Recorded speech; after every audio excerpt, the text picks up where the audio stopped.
Hello everyone. In this video we will talk about what happens to nuclear waste once a reactor shuts down. It's definitely not going to magically disappear. Rather, we have to deal with this. So topping the list, we have spent fuel, which is basically used up uranium from nuclear reactors. Then we have to deal with the irradiated reactor parts, and even entire facilities eventually need to be stored somewhere safe. Which means inside a nuclear reactor, not just the fuel gets exposed, metal structures, pipes, and control rods also get bombarded by radiation. Over time, these parts become radioactive themselves. So when a reactor is shut down or upgraded, these parts also need to be treated as nuclear waste.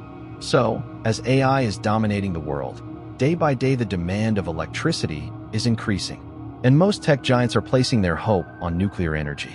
Well, they even were planning to build their own nuclear reactors. But, listen to this. The challenge of containing radioactive waste is very crucial because if we don't store it properly, this will end as a disaster. As we still figuring out what to do with the radioactive waste that's buried under the Atlantic Ocean by our forefathers in 1940s, I have already covered this topic. So if you are interested, you can watch it by pressing the above icon at the top right, or there's a link in the description.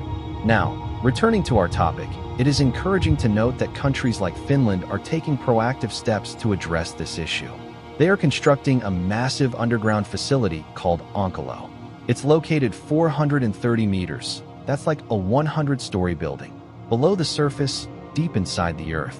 And its job is to store nuclear waste, safe for up to 1 million years. Well, I don't know if Earth's gonna last for 1 million years. Anyways, so their idea is to lock the waste behind multiple barriers, which are corrosion-resistant canisters. These are special metal containers that won't rust or break down easily. Following up, we have buffer of clay. Around the canister, they pack it with thick clay, like natural cement, to block water and slow down any leaks. Then all these, surrounded by rock, and is buried deep inside stable, like an ancient rock layers, so nothing can reach it easily.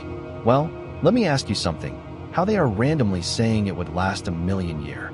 This is where Massachusetts Institute of Technology, or let's say MIT, comes into play. MIT made a smart computer program called CrunchODiTi. It helps scientists see what happens to nuclear waste buried deep underground after millions of years, like future prediction. So it's the first tool that can show how radioactive particles move around inside clay and cement in 3D. And even notice small things like electric charges that push or pull the particles. MIT tested this program using a real experiment that went on for 13 years in Switzerland. And it worked. The computer's results matched the real-world data. Okay, now listen to this carefully. It's an interesting part and you don't want to miss it. Like, even though it's buried deep and surrounded by strong materials, people are still worried. That includes myself. Why? Because no one has ever built something that lasts for 1 million years. Really, I would say it won't last above 1,000 years. I am saying this because let's not forget about earthquake, right?